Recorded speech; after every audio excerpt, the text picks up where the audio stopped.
খুব সহজে কিভাবে কাঁঠালের খোসার শক্ত আবরণ আর লাল আবরণটা পরিষ্কার করা যায় সেটাই আমি আজকে আপনাদেরকে দেখাবো।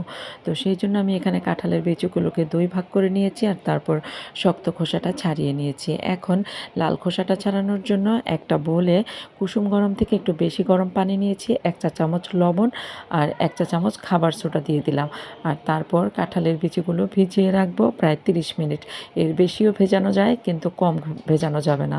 30 মিনিট পর কাঁঠালের বিচিগুলোকে আমি এরকম একটা বোতলের মধ্যে ভরে নেব আর তারপর মুখটা ভালো করে লাগিয়ে নিয়ে খুব ভালো করে ঝাঁকিয়ে নেব 8 থেকে 10 মিনিটের জন্য।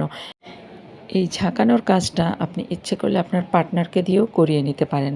আর তারপর যখন দেখবেন খোসাগুলো আলাদা হয়ে গেছে তখন এভাবে বের করে নেবেন আর তারপর একটু পানি দিয়ে ধুয়ে নিতে হবে। তারপরও কিছু কিছু লেগে থাকবে, সেগুলো নখ দিয়ে আঁচড় দিলেই উঠে আসবে। তো কত সহজেই পরিষ্কার হয়ে গেল।